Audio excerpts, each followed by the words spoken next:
कहा, राजा सगर का यज्ञ चल रहा है, काली घटा बनकर जाओ और मेघों इतनी घनघोर काली घटा हो कि यज्ञ की अग्नि के प्रकाश में भी कुछ दिखाई न दे। अंधेरा ही अंधेरा। मेघ गर्जना करते हुए चल दिए। इतना ही नहीं, उन मेघों ने गर्जना भी की, एकदम काली घटा ढक लिया पूरे राज्य।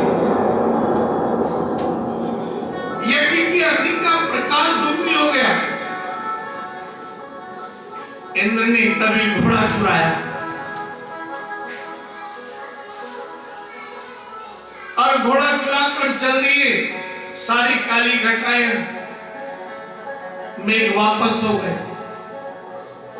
जैसे ही देखा यज्ञ का घोड़ा नहीं, महाराज सगर ने अपने 60,000 पुत्रों से कहा, जाओ पाताल से आकाश तक देखो, जहां भी यज्ञ का अश्व लेकर आओ। पूर्णाहुति तभी होगी जब यज्ञ का अश्व मिल जाएगा।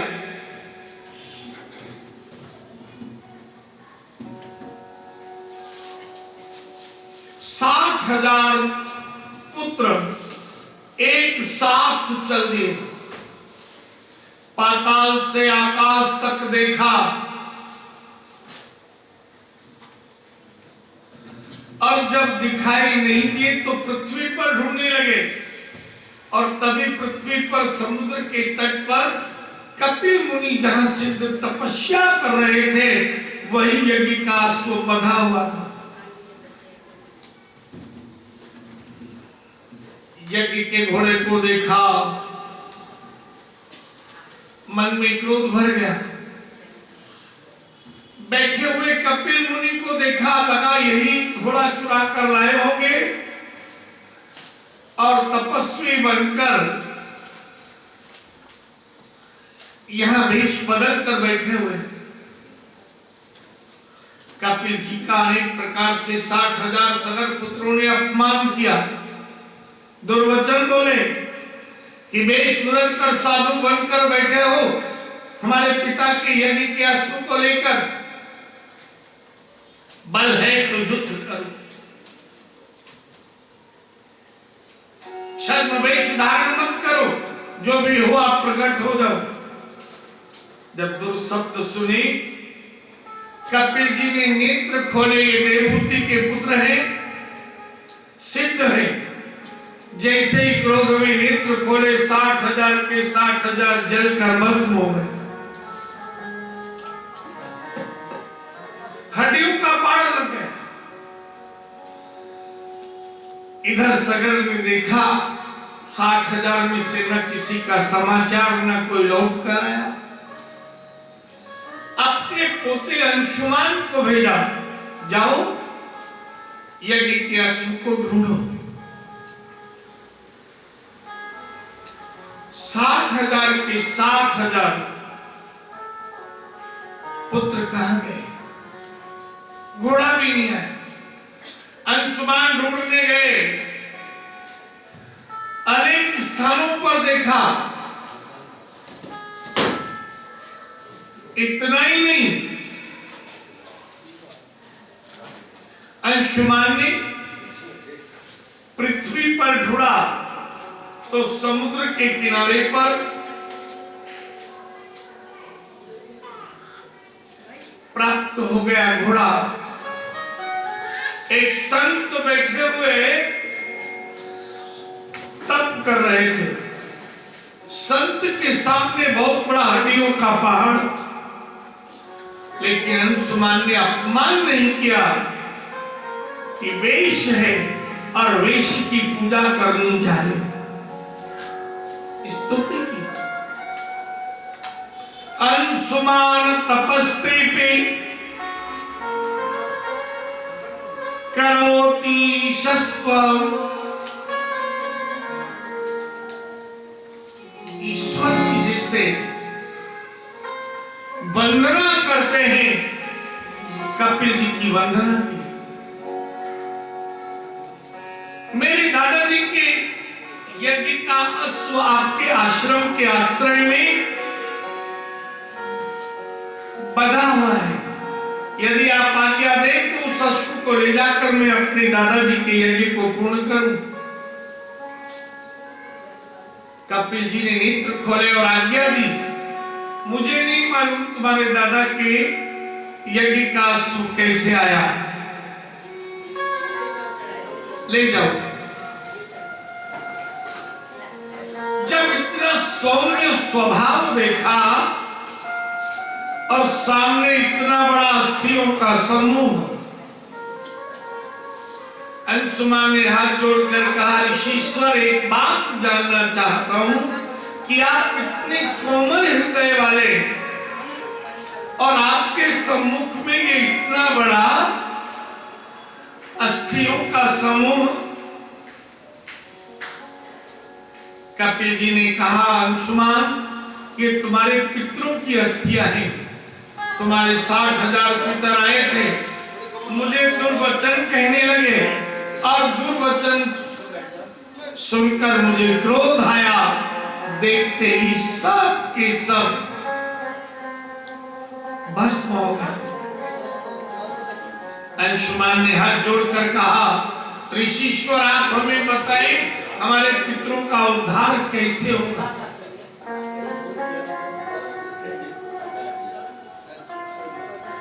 कपिल जी ने कहा, यदि अपने पितरों का उद्धार करना चाहते हो तो एक ही साधन है। ब्रह्मलोक में ब्रह्मा के कमंडल में भगवान नारायण के वामन अवतार का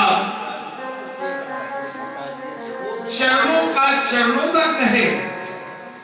यदि तुम्हारे पितरों की अस्थियों का वो ब्रह्मा के कमंडल के जल से स्नान हो जाए तो इन्हें मोक्ष की प्राप्ति हो जाए। अंशुमान विदाई लेकर आए, दादाजी के यज्ञ को पूरा कराया। यज्ञ पूर्ण कर अंशुमान को राजा बना दिया दादाजी। अंशुमान ने दादाजी से कहा, आपने मुझे राजा बनाया, मैं स्वीकार करता हूं, लेकिन मैं पितरों का उद्धार करना चाहता हूं, इसलिए मेरे पुत्र दिलीप हैं, मैं अपने पुत्र दिलीप को राज्य देता हूं।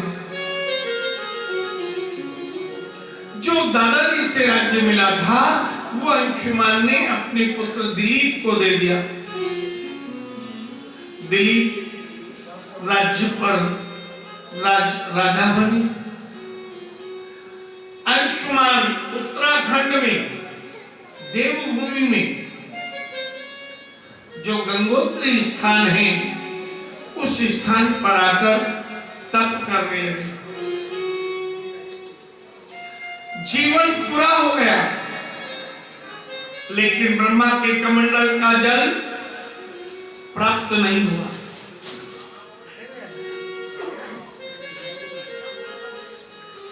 दिलीप को पता चला मेरे पिता की आयु पूरी हो गई अंशुमान की। राजा दिलीप ने भी अपने पुत्र भगीरथ को राज्य दिया और भगीरथ को राज्य देकर उसी गंगोत्री स्थान में तप करने आए। दिलीप का भी जीवन पूरा हो गया, लेकिन विष्णु के चरणों का जल ब्रह्मा के कमंडल में स्थापित था, वो नहीं मिला। पितरों का उद्धार नहीं हुआ।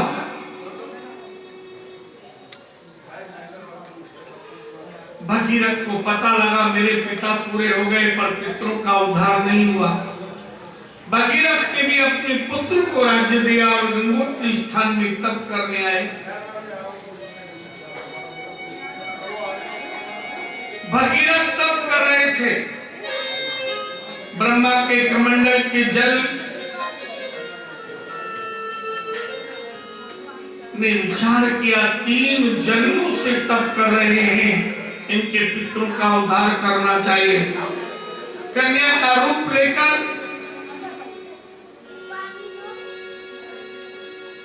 प्रकट हुई।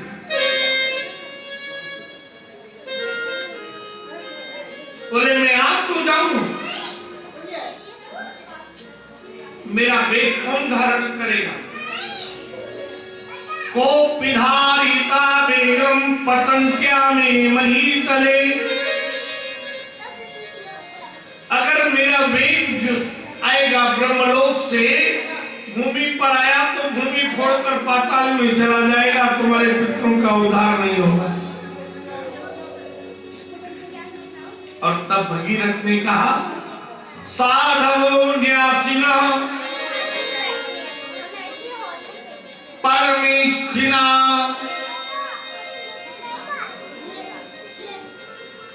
कोई साधु, कोई सन्यासी जिसने इष्ट सिद्धि की हो, रुद्रास त्वकंचो, भगवान शंकर, आप बताएं कौन धारण कर सकता है? और तभी ब्रह्मा के कमंडल की जल से बनी हुई कन्या स्वरूप में गंगा कहती है भगवान शंकर मेरा वेग धारण कर सकते हैं।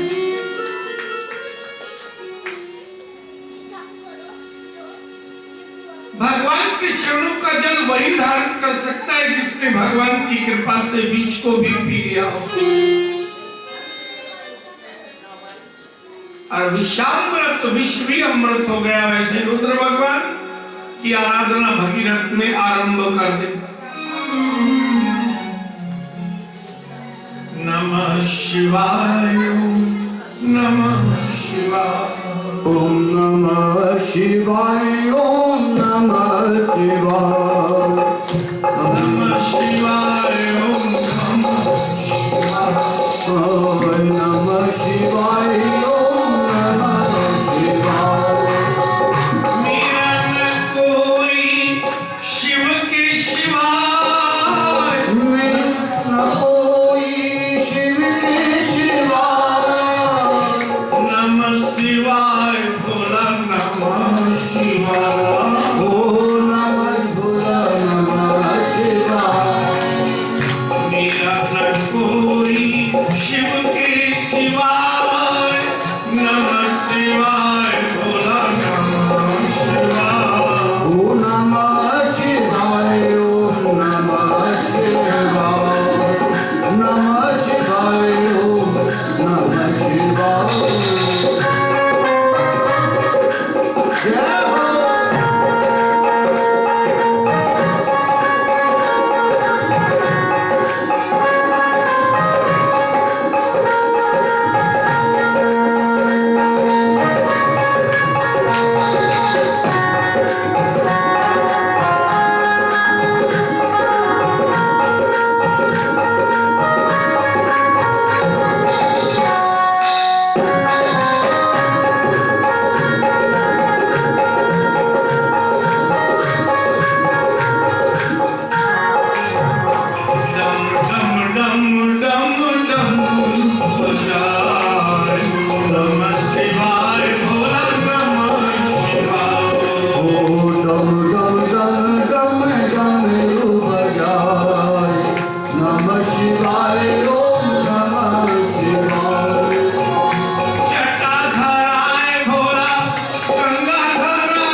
शिवाय।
संहार के देवता हैं।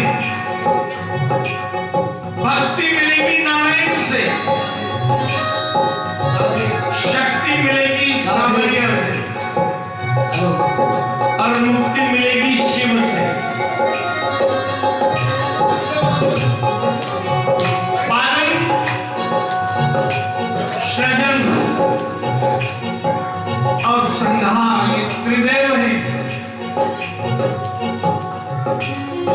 संसार में इन्हीं की स्तुति होती है अनेक भाषाओं में। विदेशी लोग गॉड कहते हैं, GOD गॉड। जी का अर्थ होता है जनरेटर, जनरेशन करने वाला, उत्पत्ति करता ब्रह्मा। O फॉर ऑपरेटर, पालन करने वाला भगवान नारायण। और D फॉर डिस्ट्रॉयर, संहार के देवता भगवान शिव। चाहे ब्रह्मा विष्णु शिव कहीं, चाहे गॉड कहीं, बात एक ही। हे भगवान शिव, आप संहार के देवता हो। मेरे पितरों का उद्धार हो जाएगा आपकी कृपा से, और जिनका उद्धार होता है उनका अवतार होता है, और उद्धार होने पर भगवान के चरणों में अवतार हो जाए।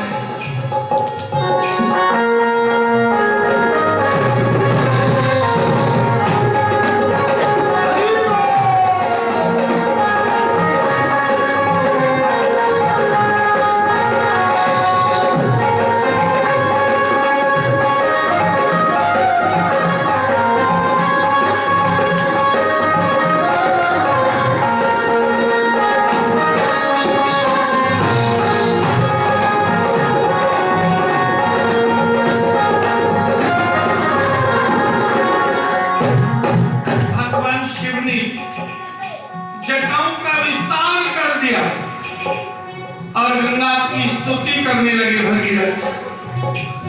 गंगा गंगे योजनानां शतेरपि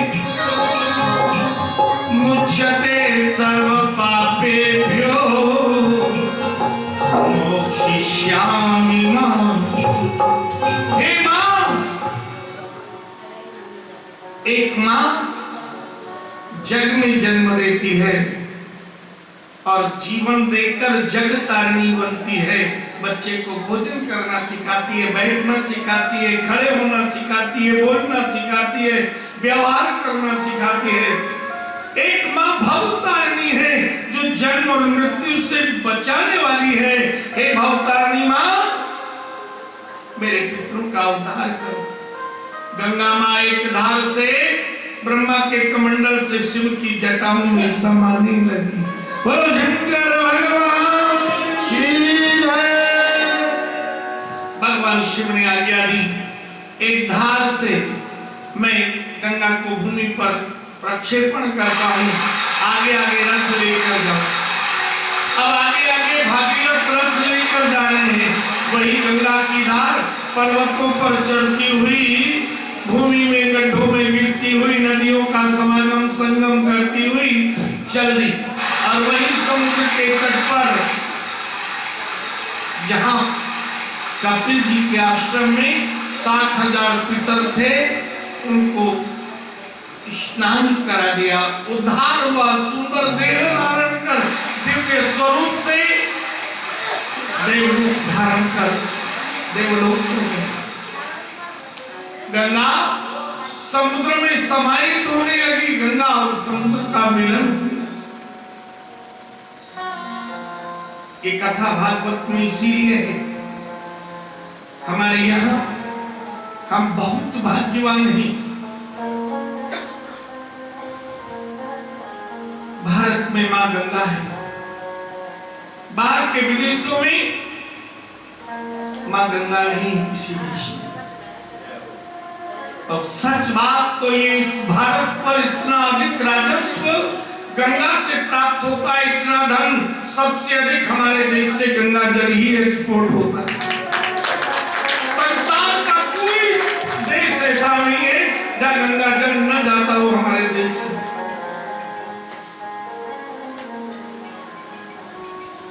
जब कोई विदेश से भारत आता है तो कहते हैं भैया थोड़ा गंगा जल जरूर ले आना, जीते जी पी लेंगे, मरने के बाद तो तुम्हारे जा नहीं पाओगे।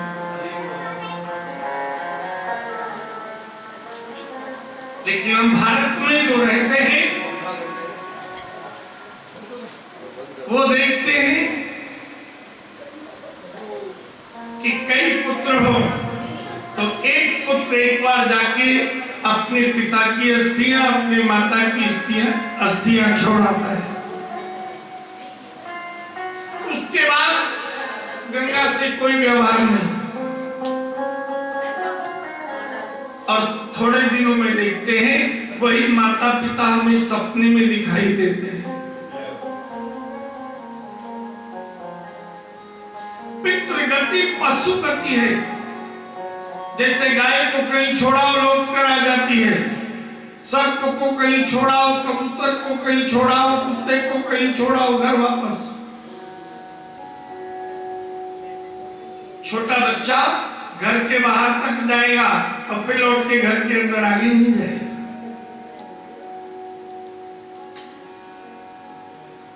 वेदों में बहुत कथाएं। पहले के समय में जब रेल, हवाई जहाज, बस न होती थी तो गांव में कोई नहीं रहता था तो उसकी अस्थियों को पीपल में लटका देते थे। 5, 7, 10 लोगों की अस्थियां इकट्ठी हो जाती, फिर वो मिलजुल कर पैदल पैदल जाना पड़ता, बहुत दिनों में पहुंचते।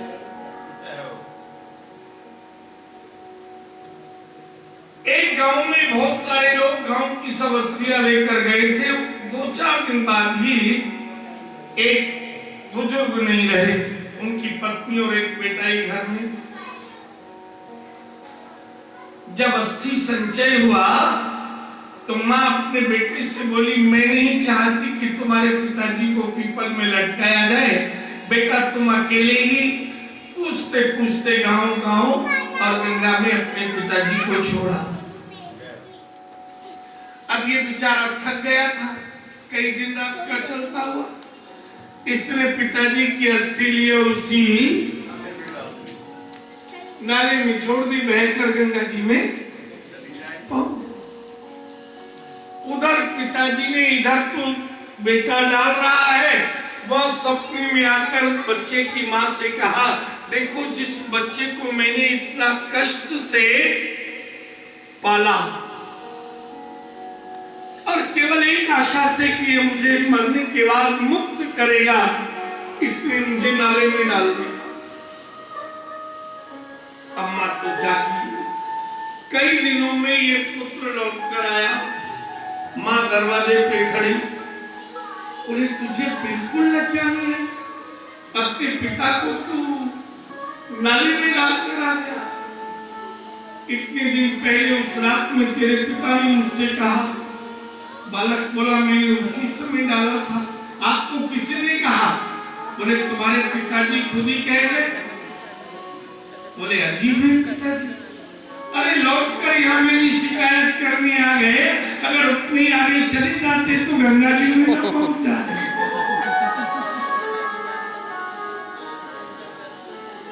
पितृ कभी आगे नहीं जा सकते, वहीं तक जाते हैं जहां तक उनकी संतान पहुंच जाती है। उससे आगे पितरों को कोई मार्ग नहीं मिलता, लौट कर आ सकते हैं।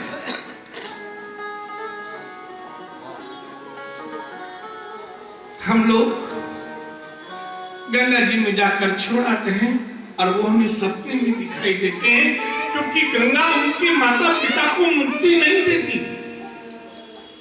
ये कथा में भागवत में इसीलिए व्यास जी ने वर्णन किया कि गंगा उन्हीं के पितरों का उद्धार करती है जो 3 जन्मों तक अपने घर में गंगा का सम्मान और पूजन करते हैं। चंद्रमा स्त्री जाति का है। स्त्री जाति का उसे कहते हैं जो आश्रय में रहता है। भगवान शिव की कथा सुन रहे हैं, जब राहु दंश करने के लिए आया 14 कलाओं को भक्षित कर लिया, 2 कलाओं से रह गया, तो चंद्रमा भगवान शिव के मस्तक पर जाकर बैठ गया। इधर राहु ने देखा अगर मैंने चंद्रमा को ग्रस्त किया तो शिव जी का तीसरा नेत्र वहीं, यदि खुल गया तो राहु राहु ना रहेगा, भले अमृत पिया हुआ है। तो राहु ने भय से चंद्रमा को छोड़ दिया था। तो जो आश्रय में रहता है, जो भरोसे से जिसके प्राण की रक्षा होती है, वही स्त्री जाति होती है, आश्रिता है।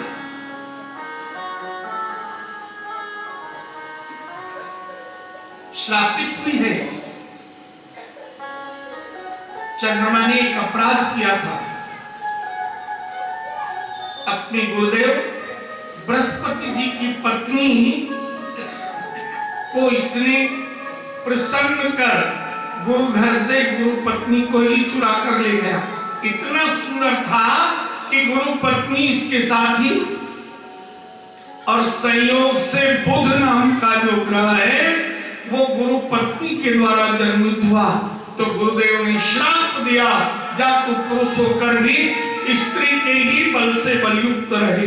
अगर पुरुष बल से रहेगा तो किसी और पत्नी को प्रसन्न करेगा, किसी और घर को बिगाड़ेगा। और जो संयोग से पुत्र हुआ, उस पुत्र को भी श्राप दे दिया।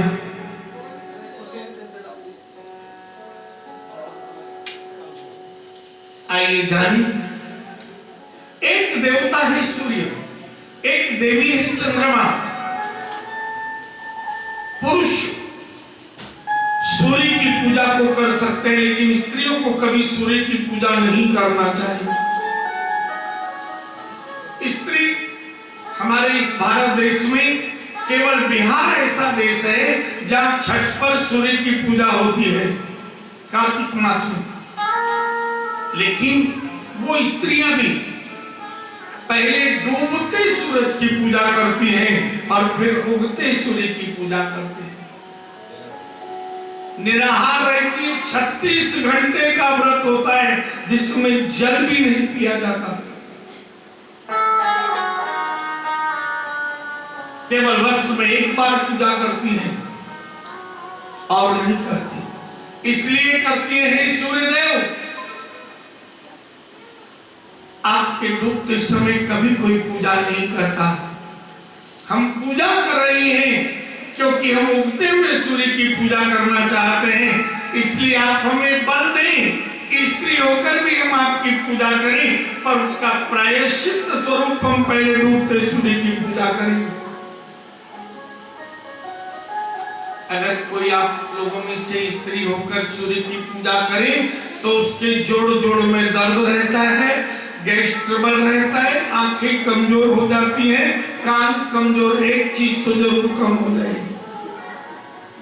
स्त्रियों को सूर्य की आराधना नहीं करना चाहिए, चंद्रमा को दूध का छींटा देना चाहिए, अर्घ दे। यहां तक लिखा है धर्म सिंधु में, अगर स्त्री सूर्य की पूजा करे तो उसे विधवा का स्वरूप धारण करना पड़ता है, उसके पति की आयु क्षय होती है। और सरलता से समझे, ये बल्ब जल रहा है, इस बल्ब में एक है करंट और एक है न्यूट्रल। अगर दोनों करंट तो बल्ब फूट जाएगा, दोनों न्यूट्रल हो तो नहीं जलेगा। ऐसे ही पुरुष है न्यूट्रल और स्त्री है करंट। स्त्री में यदि मासिक धर्म नहीं हो, शरीर का तेज समाप्त न हो, तो स्त्री का शरीर के टुकड़े टुकड़े हो जाए। इतनी उष्णता तो इंद्र की हत्या का प्रभाव है। चंद्रमा की शीतलता से अपनी सौभाग्य की वृद्धि होती है। चांदी का बर्तन हो, कच्चा फीका दूध हो, 4 बार अर्घ दें और फिर उस दूध को स्त्रियां पी जाएं, अखंड सौभाग्यवती होती है। अगर किसी ने नया सुना हो तो सूर्य पुराण जैसे भागवत पुराण है, सूर्य पुराण का पढ़े, उसमें स्पष्ट लिखा हुआ है यदि पुरुष सूर्य की पूजा ना करे तो उसके शरीर में रोग आते हैं, और स्त्री चंद्रमा की पूजा ना करे तो उनके शरीर में रोग आते हैं। यदि उल्टा करे, पुरुष होकर चंद्रमा की पूजा करे, स्त्री होकर सूर्य की पूजा करे, तो भी रोगों की प्राप्ति होती है। एक देवता और एक देवी आकाश में और एक पृथ्वी में, गंगा मां और गिरिराज। गंगा उन्हीं का उद्धार करती है 3 पीढ़ी से जिनके घर गंगा का पूजन किया जाता है। आज भागवत में से एक ज्ञान लेकर जाएं। गंगा जल को एक कांच की बोतल में भरें, जहां लड्डू गोपाल की सेवा करते हो या अन्य किसी देवता की करते हो, पितरों को प्रणाम करते हो, ठीक वैसे ही बोतल में गंगा जल रखें, नित्य उसको प्रणाम करें। कभी उनको जैसे तुलसी माँ को चुनरी उड़ा देते हो, चंदन लगा देते हो या चूड़ी पहना देते हो, ऐसे गंगा को स्त्री रूप में सौभाग्य और पितृ तृप्ति हेतु पूजन किया कर। देखो कितना आनंद आता है। घर में प्रेत पितृ दोष हो वो चला जाता है। नित्य गंगा को प्रणाम करना चाहिए। श्रुति कहती है गंगा च दर्शनम पुण्यम स्पर्शनम पाप नाशनम आचमनम सर्वतीर्थानि स्नानम मोक्षोदयेत। गंगा का दर्शन करें तो 24 घंटे का पाप समाप्त। छूले गंगा को तो 1 सप्ताह रात में जो पाप किया हो वो समाप्त। और यदि आचमन कर ले तो सारे तीर्थों का पुण्य मिलता है, और स्नान कर ले तो जीते जी भी मोक्ष, मरने के बाद तो मिलेगा। जब कभी जाते हो हरिद्वार या गढ़गंगा अन्य किसी स्थान पर, तो स्नान का सलीका सीखो। सबसे पहले स्वयं नहाओ, फिर जो घर के लोग नहीं आए हैं, दादाजी के नाम का 1 लोटा डालो, ये दादाजी को पुण्य मिले।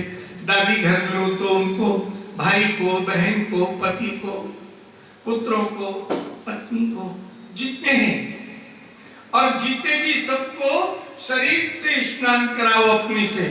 उसके बाद पितरों को स्नान कराओ 3 पीढ़ी के, पिताजी, दादाजी, परदादाजी, जो नहीं हो उनको एक एक को, वो तुम्हारी काया से ही स्नान करके तृप्त हो रहे हैं। पर हम क्या करते हैं, वहां गए खुद ही स्नान किया, ठंड इतनी लगती है, एक डुबकी में तो पता चलता है कि सर है ही नहीं। अगर और बद्रीनारायण चले जाओ, इतनी 6 महीने बंद रहता है, बर्फ जैसी जम जाती है मां गंगा। दिवाली की दोष से बंद होता है और पुनः वैशाख में खुलते हैं, अक्षय तृतीया। वो गंगा मां पितरों का उद्धार नहीं करती, पितर हमें दिखाई देते हैं। सरलता से समझे, गले के ऊपर का हमारा शरीर देवदेह है, इसमें देवता रहते हैं।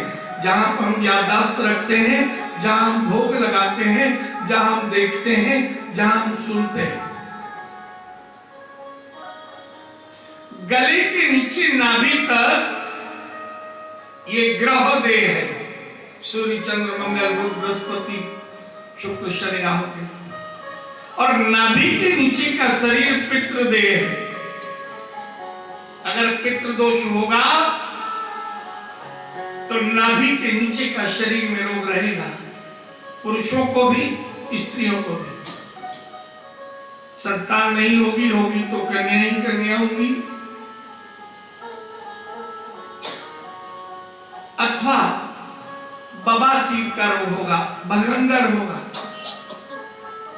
हमारी जो बहन बेटियां हैं उनको श्वेत प्रदर, सफेद पानी का रोग रहेगा, क्योंकि जो तृप्त नहीं होते वो हमारे गंदे रास्ते का खून हमारा पीते हैं।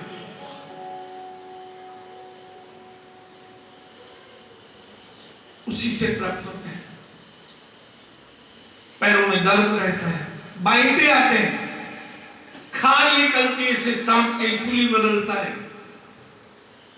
परिवर्तन की समय, क्योंकि ये पितृ दोष के लक्षण और कारण। पितृ हमारे शरीर को जन्म देते हैं, वही शरीर को पीड़ा देते हैं। हम कृष्ण कथा सुनेंगे, आज कृष्ण अवतार लीला आरंभ होगी।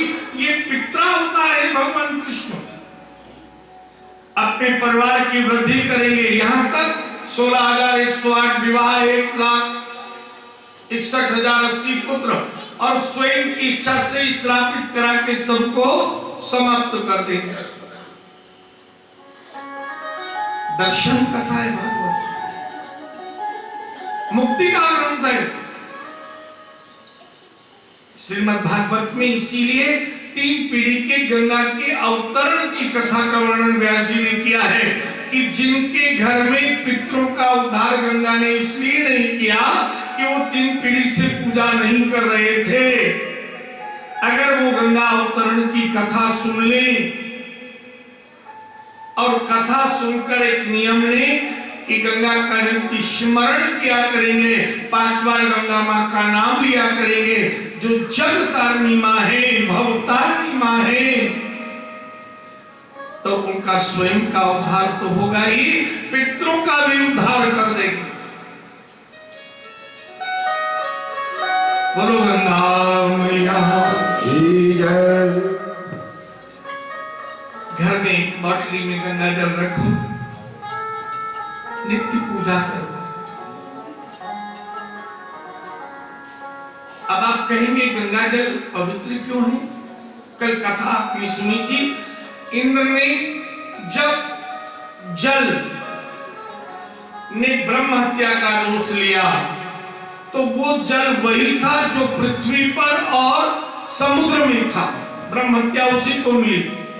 ये गंगा जल तो ब्रह्मा के कमंडल में था, इसलिए वो इंद्र के दोष से श्रापित नहीं हुआ। साइंस फेल हो गई। हमारे गंगा जल में कभी कीड़े नहीं पड़ते और कभी उसका स्वाद, क्योंकि वो ब्रह्मा के कमंडल का जल है, उसमें ईश्वरत्व का बल है। वो श्राप से वंचित रहा।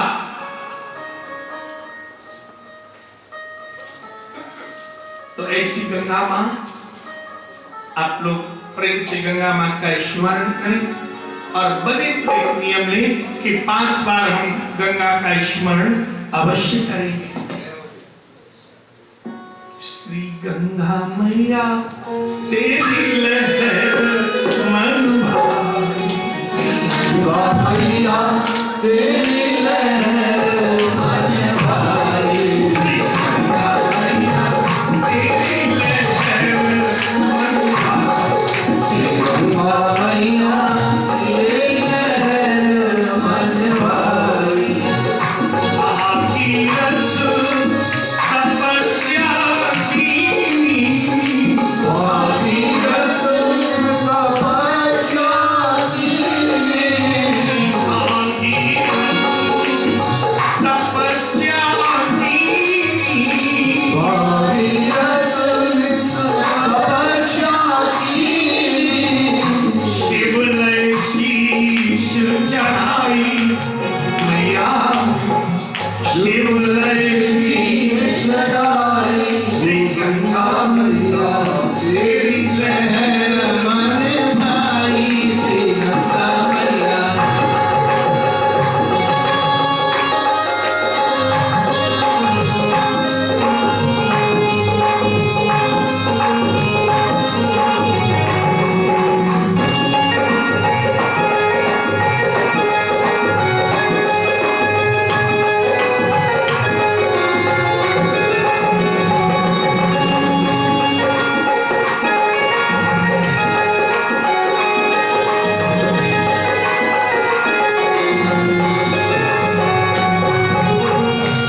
हरिचरणन सो निकसी सुरसरी, हरिचरणन सो निकसी सुरसरी, हरिचरणन सो निकसी सुरसरी, बरसाई हरिजन को इतनी बरसाई ब्रह्म कमंडल आई श्री गंगा ब्रह्म कमंडल आई श्री गंगा मैया तेरी लहर मन भाई श्री गंगा मैया तेरी लहर मन भाई श्री गंगा मैया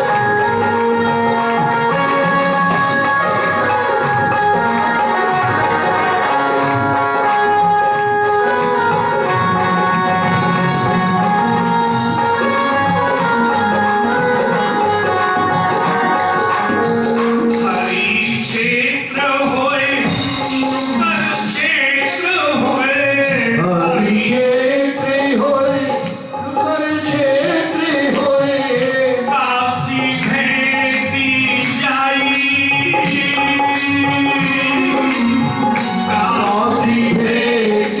जाई श्री गंगा मैया तेरी लहरों में भाई श्री गंगा मैया तेरी लहरों में भाई श्री गंगा मैया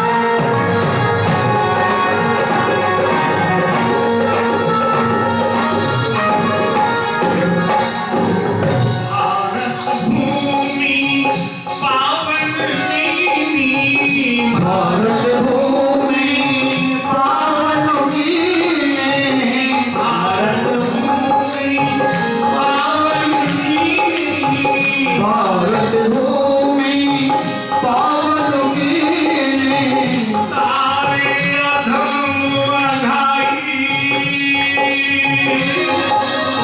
सारे अगम आलाई श्री गंगा मैया तेरी लहरों मन भाई श्री गंगा मैया तेरी लहरों मन भाई श्री गंगा मैया 60,000 सगर सुत तारे 60,000 सगल तारे 60,000 सगर सुत तारे 60,000 सगल तारे गंगा सागर खाई श्री गंगा गंगा सागर भाई श्री गंगा मैया तेरी लहर मन भाई श्री गंगा मैया तेरी लहर मन भाई श्री गंगा मैया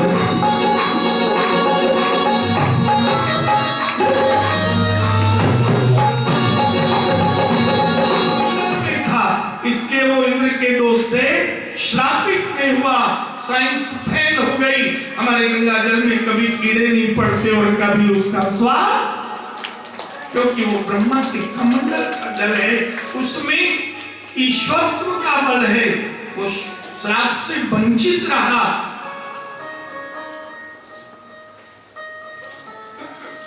तो ऐसी गंगा मां आप लोग प्रेम से गंगा मां का स्मरण करें और बने तो एक नियम लें कि 5 बार हम गंगा का स्मरण अवश्य करें। श्री गंगा मैया तेरी लहर मन भाई गंगा मैया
हरि चरण सो निकली सुरसरी हरि चरण सो निकसी सुरसरी हरि चरण सो निकली सुरसरी ब्रह्म कमंडल आई श्री गंगा ब्रह्म कमंडल आई श्री गंगा मैया तेरी लहर मन भाई श्री गंगा मैया तेरी लहर मन भाई श्री गंगा मैया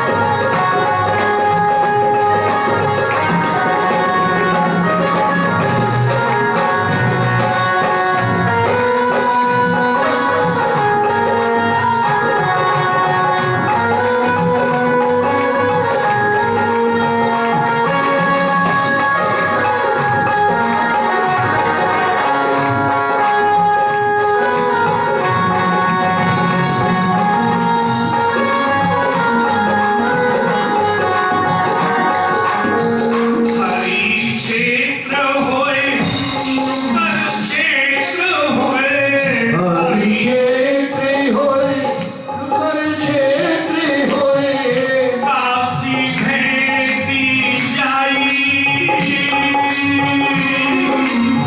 काशी भेटी जाई श्री गंगा मैया तेरी लहरों में भाई श्री गंगा मैया तेरी लहरों में भाई श्री गंगा मैया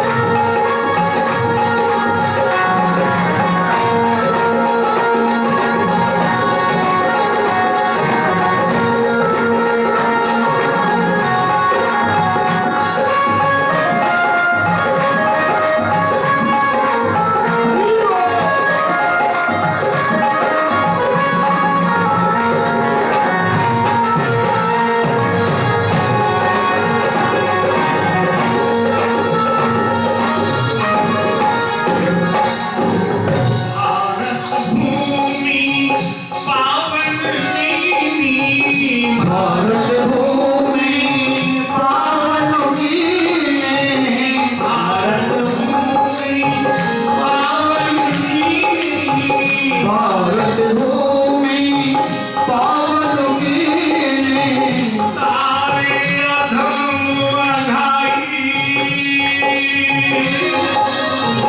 सारे अगम आधाई श्री गंगा मैया तेरी लहरों में भाई श्री गंगा मैया तेरी लहरों में भाई श्री गंगा मैया 60,000 सगर सुत तारे 60,000 सगर तारे 60,000 सगर सुत तारे 60,000 सगर तारे गंगा सागर खाई श्री गंगा जय भाई श्री गंगा मैया तेरी लहर मन भाई श्री गंगा मैया तेरी लहर मन भाई श्री गंगा मैया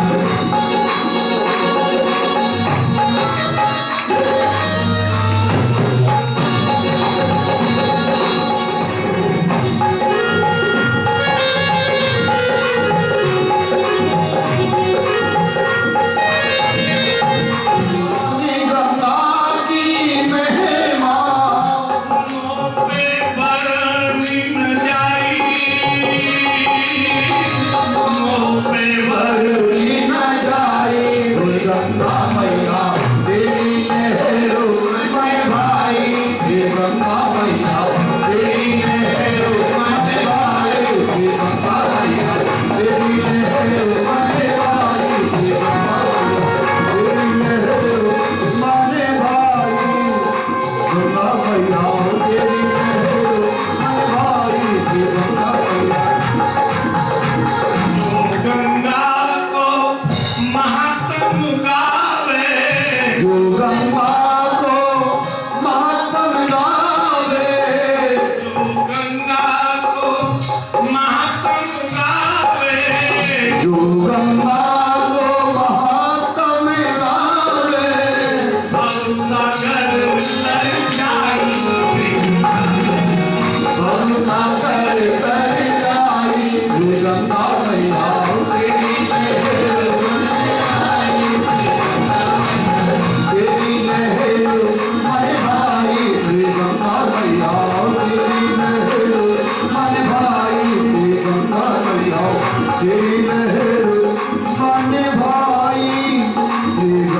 बार गंगा मां का नित्य नाम लें, नित्य प्रणाम करें।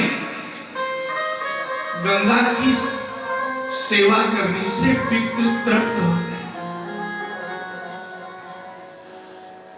जिस मां ने तुम्हें जन्म दिया है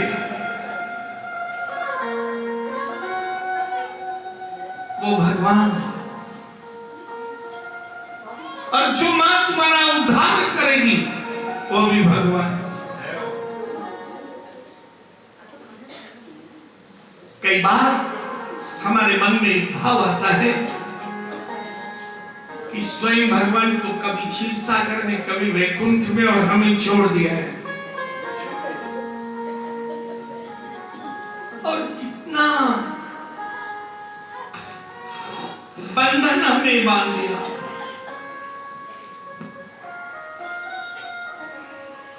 भगवान को पाना है तो नित्य उनसे व्यवहार करना पड़ेगा, नित्य संपर्क रखना पड़ेगा, संबंध बनाना पड़ेगा, कभी व्रत करना पड़ेगा, कभी जप करना पड़ेगा, कभी दान करना पड़ेगा, कभी यज्ञ करना पड़ेंगे, कभी सत्संग सुनना पड़ेगा, कभी कीर्तन करना पड़ेगा, कभी तीर्थों में यात्रा करनी पड़ेगी, कभी धाम में जाकर स्नान और निवास करना पड़ेगा। मनुष्य जन्म में ये बंधन है, 84 लाख योनियों में ये बंधन किसी और पर नहीं है। और सच बात तो यह है कि मुक्ति भी इसी जन्म में है। मुक्त जन्म मही जान। हर समय केवल इतना ध्यान रखो कि पृथ्वी पर हमारा अवतार हमारे अपने उद्धार के लिए हुआ है।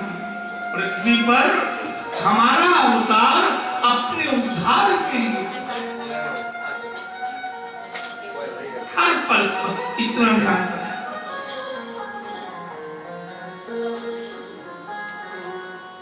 ये तो साधक बनना हमें है, साधना स्थल है मानव काया।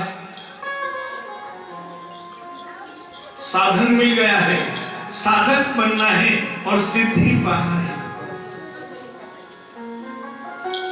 पर सिद्धि तभी मिलेगी जब साधक बनकर साधना करोगे। घर में हम कार्य करते हैं पर वो असफल होता है, घर में कलह रहता है, अचानक घर में भूमि पर पितरों की संपत्ति पर विवाद आ जाए, ये सब पितृ बाधा के कारण है। शरीर में रोग आ जाए और ठीक ना हो, दवा का कोई प्रभाव ना हो, वंश वृद्धि ना हो। कई बार आप देखते होंगे कि हम घर में ताले की चाबी कहीं रखते हैं पर मिलती कहीं और है, अब 2-4 दिन नहीं मिलती, फिर बाद में कभी कभी वहीं रखी मिल जाती है। स्नान करने गए, अंगूठी उतार के रख दी, नहीं मिली, घर में ढूंढ रहे हैं, खूब लड़ाई झगड़े भी हो गए, तुम पर होगी तुम पर, और 5-6 दिन बाद वहीं रखी मिल जाए। ये हमारे पितृ करते हैं। आप 1 लाख रुपया को 500 रुपए का एक नोट गायब, बोले तुमने लिया होगा, चाबी तुम पे थी, लेता कोई नहीं। इतना ही नहीं, रात में अगर गेहूं की चपाती कटोरदान में 4 रखोगे तो सुबह 2 मिलेंगी। अब आप सोचोगे रात को कोई उठा होगा, घर का खा लिया होगा। घर में चींटियों का झुंड, कॉकरोच, अन्य प्रकार के जीव, क्योंकि पितृ जिस घर में बाधा देते हैं, झुंड के झुंड दिखाई देंगे और एकदम साफ। घर में हम अच्छे वाले हैं, घर ठीक ठाक है, कई बार ऐसी खुशबू आएगी जैसे दूध जल रहा हो, गैस खुली रह गई हो, या कोई बिजली का तार जल रहा है, जल कुछ नहीं रहा होगा, क्योंकि उस समय हमारे घर में हमारे पितृ उपस्थित हैं।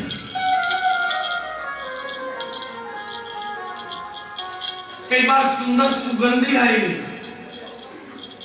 वो पितरों की उपस्थिति होती है हमारे घर में। रात को सोए होंगे, अभी सोए ही हैं, नींद आरंभ होने वाली है, अचानक चोट पड़ेंगी जैसे किसी ने छू लिया। पितृ स्पर्श करते हैं। रात्रि में सो जाए, बिस्तर पर लेते हैं, नींद खुली है, लेकिन 2-4 सेकंड हमारी ना आवाज निकले ना हिल पाए, ऐसा लगे जैसे किसी ने हमें पकड़ा है, हमारे ऊपर कोई है, वो पितृबाधा का लक्षण। रात्रि में बिस्तर पर सोए, ऐसा लगेगा हमें कोई पुकार रहा है, आवाज भी कई बार पहचान जैसी लगेगी, लेकिन वो आवाज पितरों की होती है। रात्रि में हम उठे, बाथरूम की ओर जाना हो, ऐसा लगेगा 2 आंखें सामने से हमें देख रही हैं, या कोई हमारा पीछे कर रहा है, श्वास लेने की आवाज आती है जैसे किसी के साथ चल रहे। कई घरों में तो घुंघरू की आवाज आती है रात्रि। ये सब पितृबाधा के कारण। रात्रि में सोएंगे, जल दिखाई देगा सपने में, तैरते हुए लोग दिखाई देंगे, या हम खुद जाएंगे और उस जल में तैरेंगे, पर घर लौट कर आएंगे ये नहीं दिखेगा। रात में दिखेगा आप उड़ रहे हैं और ऊपर से गिर पड़े धरा, नींद खुल जाएगी, लेकिन ये सब पितृबाधा के लक्षण होते हैं। मकान बने, छत चूने लग जाए, कितना भी ट्रीटमेंट करो वो छत रुकने वाली नहीं है, क्योंकि वो पितृबाधा का लक्षण है। कितना भी साधन कर, गैस ट्रबल, जब शरीर के अंग की वायु दूषित तो हो जाए, ये भी पितृबाधा का लक्षण है। तो सतत निरंतर साधना करें। अगर हम गंगा मां का नाम लेंगे तो पितरों की शांति और तृप्ति होती है। संसार में माता पिता के द्वारा ही आएंगे, भगवान कभी शरीर नहीं बनाएगा, माता पिता को बनाना पड़ेगा। और जो माता पिता मिलकर हमें संसार में जन्म देंगे, उन माता पिता को भगवान में मिलाने की हमारी जिम्मेदारी है। इसलिए हमको पितरों के प्रति श्राद्ध और जलदान सब कुछ करना चाहिए।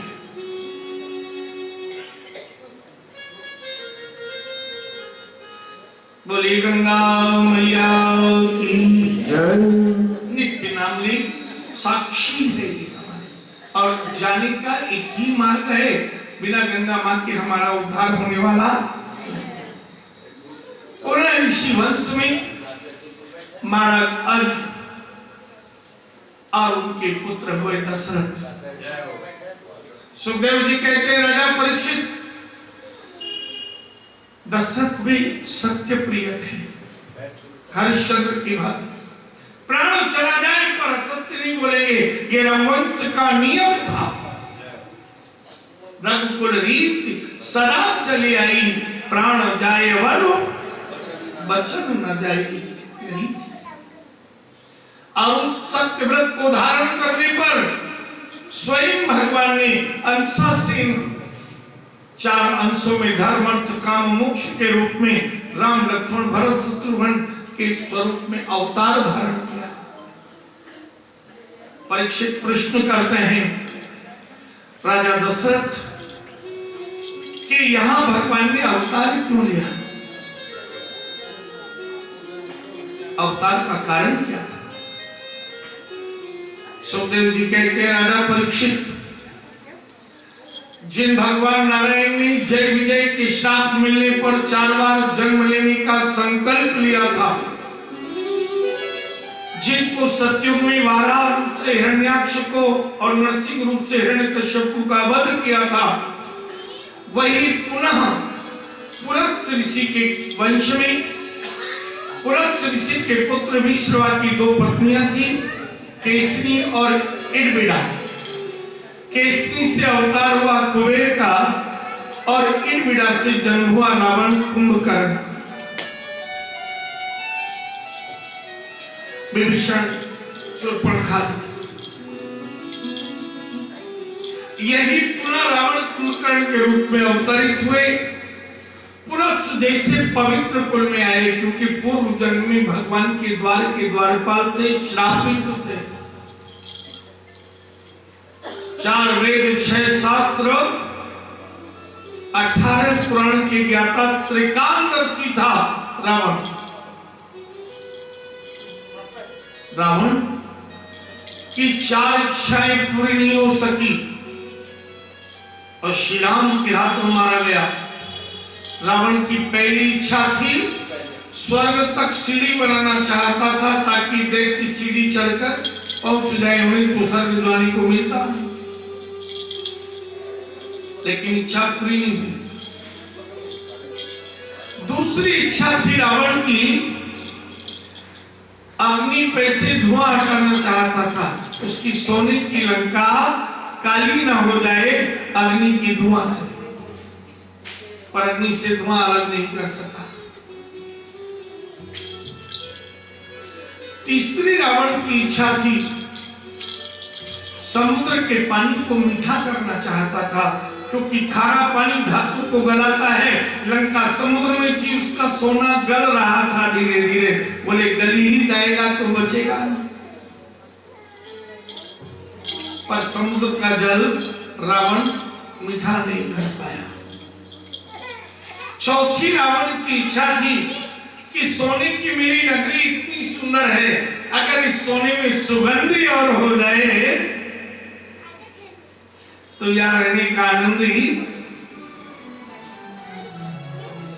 बहुत से लोग होते हैं अपने आप को सुगंधित करने को परफ्यूम प्रयोग करते हैं। रावण की भी वही इच्छा थी, सोने में सुगंधी हो जाए तो बड़ा सुख मिलेगा, लेकिन वो इच्छा भी रावण की पूरी नहीं। कालांतर में यही रावण, जिस दिन तुम्हें माया से प्रेम आए ना, तो समझ लो हमें संसार में ही रहना है, और जिस दिन जिस पल तुम्हें भगवान से प्रेम आए तो समझो वैकुंठ में हमारी जाने की तैयारी। परमात्मा चाह,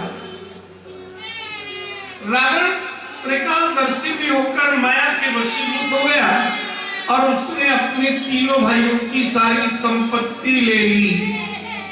अनाधिकार के धन में पाप का प्रवेश होता है। कालांतर में एक त्रिकूट पर्वत पर रहता था, वनवासी था रावण। जब उसका जन्म हुआ, हमें 2 प्रकार की कथा मिलती है।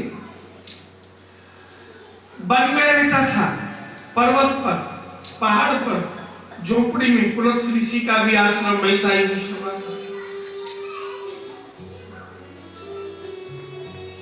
एक बार कैलाश पर भगवान शिव बैठे थे। नारद जी नारायण नारायण करते आए, सती सामने बैठी थी। भगवान कभी हंसते कभी रोते, समाधि में देखकर मुस्कुरा जाते। अरे नारद, बहुत दिनों में आए, कितने बरस बाद आए हो? नारद जी बोले, मेहमान उसी के घर आते हैं जहाँ खाने पीने को मिले और बढ़िया रहने को मिले। आप तो खुद ही पहाड़ पर बैठे हो, एक बड़ का पेड़ है और ना मेहमान के रहने की ना खाने की व्यवस्था। देखो भगवान नारायण का कितना सुंदर वैकुंठ मणि का बना हुआ। इंद्र की अलकापुरी देखो, ब्रह्मा का ब्रह्मलोक, अरे यम की भी यमपुरी देखो, कितनी सुंदर। आपके पास, आपने विवाह तो कर लिया शिव से, लेकिन उन्होंने आपको अभी तक घर बनाकर घरवाली नहीं बनाया।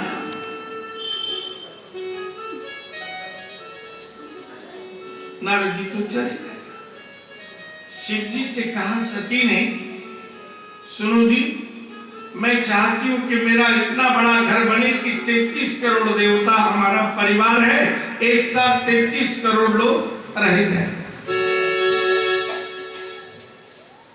हमारे भारत की प्रजा 135 करोड़ हो चुकी है, तो इतना बड़ा घर हो कि 33 करोड़ देवता रह जाए। भगवान शिव बोले, देखो आनंद में रहो, मैं भी तब करता रहूं, फिर घर बनाऊंगा, फिर मेहमान आएंगे, उनकी व्यवस्था करो, फिर उत्सव मनाओ, कभी एनिवर्सरी मनाओ, कभी बर्थडे मनाओ, कभी एक नहीं। लेकिन आज त्रियाहट, मुझे घर दो घर चाहिए, मैं घर वाली बनूंगी।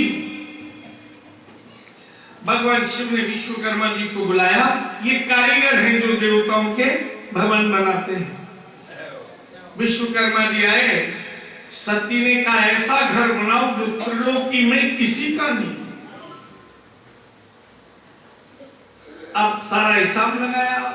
विश्वकर्मा जी बोले चांदी का लोक तो है ब्रह्मा जी का, पर सोने का लोक किसी ने नहीं बनाया, क्योंकि सोने में कलयुग का भी निवास है, श्रापित है, और सोने में कृष्ण का निवास भी है, वो वरदान प्राप्त हुआ है।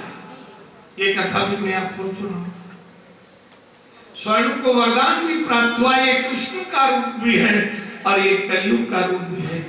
लेकिन कलयुग का रूप वो स्वर्ण है जो अनाधिकार का है, दूसरे के अधिकार का हमारे घर में आता है, और जो हमारी सच्ची कमाई से आता है वो साक्षात कृष्ण का रूप होता है। और आप देखें, सोना काला ही होता है। अगर किसी ने सोने का बुरादा देखा हो, एकदम काला कृष्ण की भांति, वो तो ताप से प्रभावित होकर परिवर्तित रंग होता है। आजकल सफेद सोना भी आता है, पीला भी आता है, पर वास्तव में एकदम काला है, कृष्ण है। रावण ने इसी त्रिकुट पर्वत पर रहते हुए शिव की साधना और आराधना की थी, भक्ति। इधर आज विश्वकर्मा जी ने कहा सोने की नगरी किसी की है नहीं, सोने की नगरी में आपकी बना देता हूं। बोले बनाओ। अब जैसे ही बनाई 33 करोड़ लोग एक साथ रह सकते हो।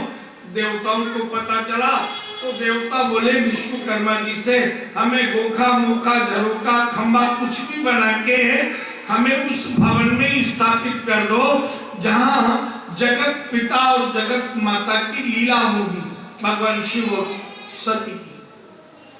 सारे देवताओं को भवन तैयार। इतने में ही 9 ग्रहों को पता लगा। ये 9 के 9 ग्रह बोले कि हमें भी लीला देखनी। विश्वकर्मा जी ने कहा सब तैयारी तो हो गई है, भवन तैयार है, अब इतना ही हो सकता है कि जहां शिव सती बैठेंगे उस सिंहासन को ऊंचा करके 9 सीढ़ी बना देते हैं। बोले कुछ भी बनाओ। बोले तुम्हारे ऊपर शिव सती चरण रखकर सिंहासन पर बैठेंगे। तो सबसे नीचे सूर्य, उसके ऊपर बृहस्पति जी, उसके ऊपर भृगु शुक्र और उसके ऊपर चंद्रमा, मंगल बुध राहु केतु, और सबसे ऊपर शनि। शनि के ऊपर चरण रखकर शिव और सती लीला करेंगी। 4 पैरों में, एक पैर में मृत्यु, एक में यमराज और 2 में अश्विनी कुमार। तैयार हो गया भवन। सती जी के पास विश्वकर्मा आए, बोले चलिए आप, भवन तैयार है। सती बोली ऐसे थोड़ी प्रवेश करेंगे, ब्राह्मण आएंगे, शुभ मुहूर्त होगा और शुभ मुहूर्त में तब जाकर प्रवेश करेंगे। और जैसे ही कहा,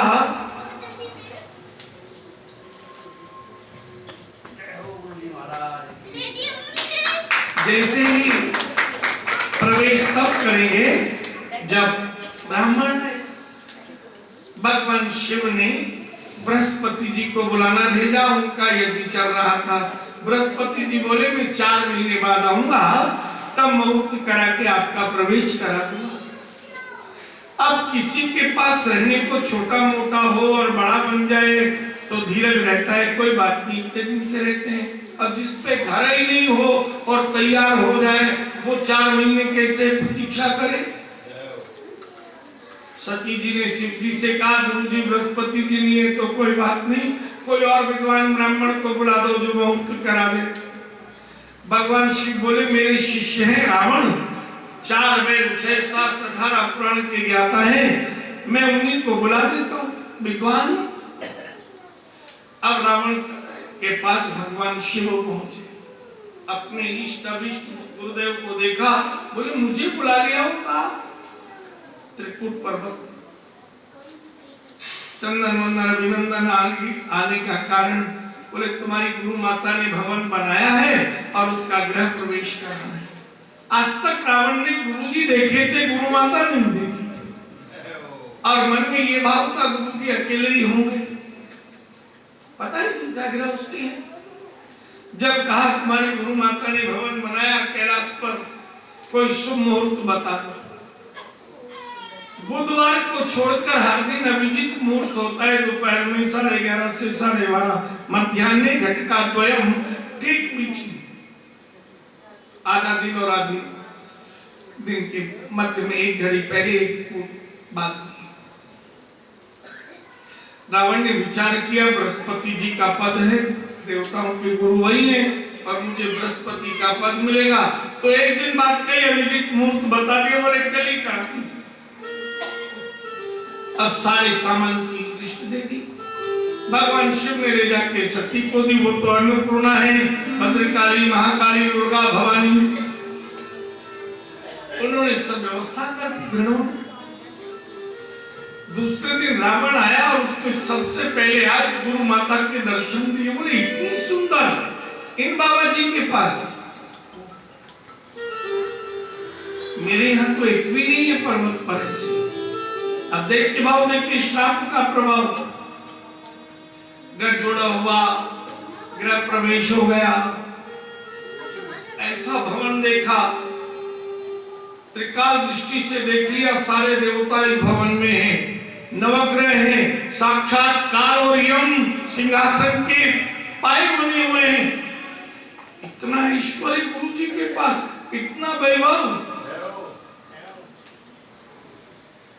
पूरी पूजा करा दी, सब विधि विधान हो गया, और तभी भगवान शिव ने कहा गुरु जी दक्षिणा मांगो। रावण बोले सब आप ही ने तो आशीर्वाद में दिया है, अब आपसे क्या मांगो, जो इच्छा हो दे दो। बोले नहीं, तुमने जो जो मांगा है मैंने तुमको दिया, आज भी मांग लो। रावण ने कहा अगर देना ही है गुरु जी तो ऐसा करो, अपनी घरवाली और घर दोनों ही दक्षिणा में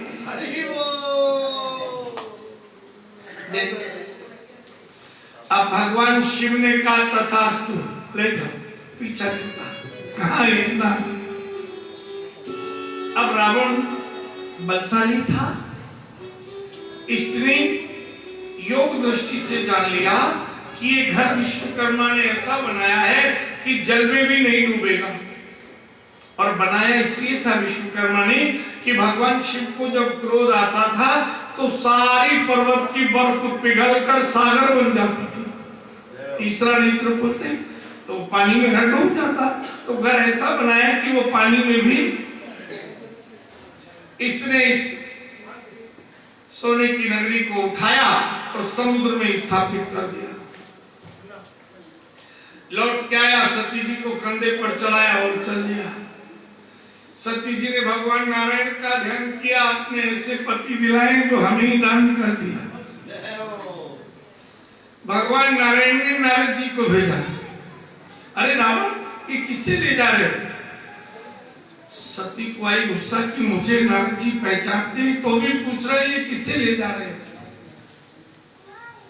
रावण को मालूम नहीं था कि नारद जी सती को जानते, साधु है तो आते जाते कभी नहीं मिले होंगे। बोले आपको नहीं मालूम, ये मेरे गुरुदेव की पत्नी है और मुझे गुरुजी ने दान में दी। अच्छा, अरे ये वही है शिव जी की पत्नी। ओहो, तुम्हें रावण मालूम नहीं श्रापित है, इसीलिए शिव जी को कैलाश पर रहना पड़ता है कि अगर ये दूसरी भूमि में कहीं निवास करेंगी, इनके शरीर में इतनी गर्मी है कि दुर्गंध हो जाएगी, और उस दुर्गंध में विष होगा और विष वायु से प्राण चले जाएंगे। इधर योगाग्नि से सती ने शरीर में दुर्गंध उत्पन्न की, इसके 10 मस्तक थे, दम घुटने लगा, 20 नाक के छिद्रों में वो दुर्गंध आई, इसने वहीं सती जी को छोड़ दिया और समुद्र में आ गया। जब विश्वकर्मा ने इसे बनाया था तो इसमें एक तेज चारों तरफ प्रकट किया था कि भगवान शिव का शत्रु कभी भी इस भवन में प्रवेश न करे। अब रावण को नगर मिल गया तो रावण ने कहा तो मैं अमर हो गया, क्योंकि मेरी शत्रु मृत्यु भी है, उसके तो मैं सिंहासन में मेरे पायल से बन गई, दान भी मिल गई, यमराज भी मिल गए, सारे देवी देवता ग्रह सब मुझे मिल गए। शनि के ऊपर चरण रख के एक गद्दी पर बैठता, सभी देवता दुखी हो गए, सारे ग्रह दुखी हो गए कि देखना तो थी शिवलीला और देखने को मिल रही है रावण लीला। सभी ने प्रार्थना की, शनि देवता सूर्य के पुत्र बोले मेरी दशा आने दो, मेरा भी नाम शनि नहीं, जैसे ये मेरे ऊपर पैर रखकर बैठा है इसको धूल में मिलाना मेरा कार्य है, वंश सहित। और आप जानते हैं कलयुग में शनि 30 वर्ष में 12 राशियों की यात्रा करते हैं, 2.5 वर्ष में एक राशि पार करते हैं। दैया होता है ना शनि का, सुना हो आपने, इससे 10 गुना समय लगता है उन्हें द्वापर में, और उससे 10 गुना समय त्रेता में, और ये त्रेता की कथा है। 3000 वर्ष, भाई 30 वर्ष का 10 गुना 300, 300 का 10 गुना, अब 3000 वर्ष तक तो कम से कम रावण लीला देखना ही पड़ेगी। जब आएगा प्रतिकूल समय, शनि ने सबको आश्वासित किया। इधर सारी पृथ्वी पर इसने धर्म बंद करा दिए, पृथ्वी रसातल में जाने लगी। पृथ्वी ने गौ रूप धारण किया, ब्रह्मलोक में आई, ब्रह्मा जी से कहा कि आपने सृष्टि में सृजन कर दिया है, पुलत्स के कुल में रावण कुंभकर्ण बहुत से दैत्यों की सेना बना ली है, धर्म सब बंद हो गया, मैं रसातल में चली जाऊंगी। ब्रह्मा जी सबको लेकर शिवलोक में आए। भगवान शिव जी ने सभी देवताओं से कहा ये रावण कुंभकर्ण की मृत्यु नारायण के हाथों होगी। भगवान नारायण ने पहले ही वरदान दिया हुआ। पृथ्वी और ब्रह्मा जी ने सभी देवताओं ने कहा शिव जी से कि चलिए वैकुंठ लोग चलते हैं, उनसे प्रार्थना करेंगे। भगवान शिव बोले उनको पाने के लिए कहीं जाने की जरूरत, हरि व्यापक सर्वत्र समाना, हरि व्यापक सर्वत्र समाना, प्रेम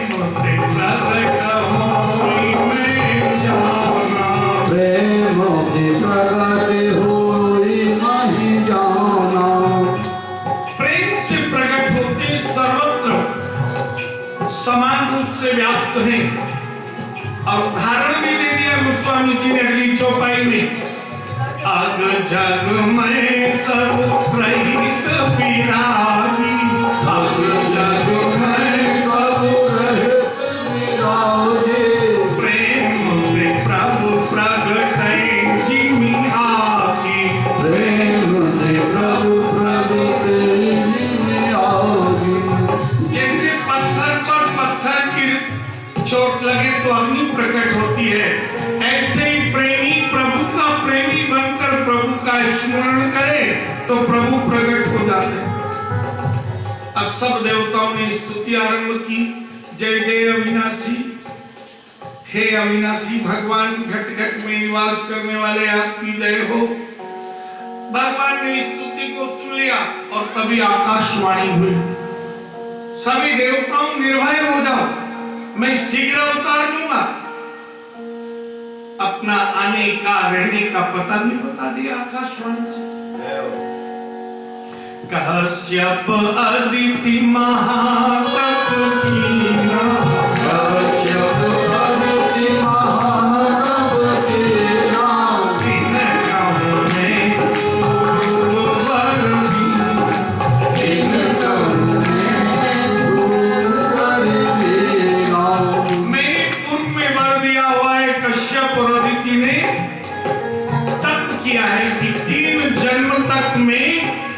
पुत्र रूप में अवतार लूंगा। और उनका अवतार हो चुका है। ते दशरथ कौशल्या रूपा, दशरथ कौशल्या रूपा, कौशलपुरी प्रकट नर भूपा, कौशलपुरी प्रकट नर भूपा। दशरथ और कौशल्या के नाम से अवध प्रदेश अयोध्या में राजा और रानी के रूप में अवतरित हो गए। तिनके ग्रह अवतरियं जाई, तिनके ग्रह अवतरियं जाई। उनके घर जाकर जन्म लूंगा अंशों के सहित। और देवताओं को कह दिया निर्भय हो देव समुदाय, सारे देवता निर्भय हो जाओ। ब्रह्मा जी ने भी सुना, शिव जी ने भी सुना। और ब्रह्मा जी ने कहा सभी देवता रूप धारण कर भगवान नारायण की सेवा के लिए अवतार लो। सभी देवताओं ने अंश से पृथ्वी पर अवतार लिया, नर और वानर बने।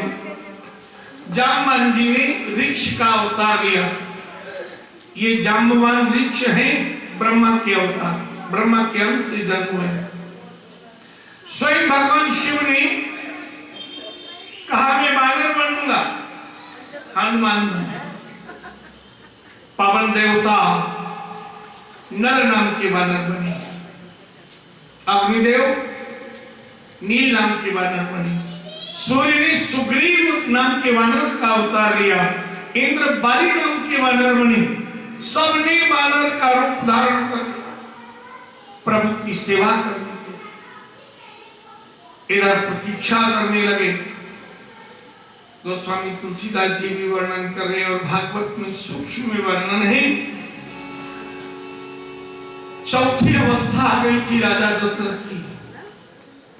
जीवन के 3 आयु के भाग निकल गए थे। 3 रानियां थी, कौशल्या, सुमित्रा, कैकेयी, पर कोई संतान नहीं हुई। राजा ने विचार किया मेरे बाद इस राज्य का पालन कौन करेगा। और मन में विचार आते अवसर चला गया है संतान होने का। मन में विचार आया गुरुदेव के पास जाए, उनकी कृपा से हो सकता है यदि जन्म की 6वीं रात्रि में ब्रह्मा भाग्य लिखते हैं और भाग्य में कोई कमी हो तो जन्म लेने के बाद गुरु और ब्राह्मण कभी भी भाग्य लिख सकते हैं। आज गुरु के द्वार पर आए हैं। रथ में अस्त्र शस्त्र वस्त्र सभी भरे हुए हैं। आयुधों के साथ किसी को लाए नहीं, सारथी को भी राजा दशरथ नहीं लाए, क्योंकि घर की बात करनी हो वो गुप्त रहे।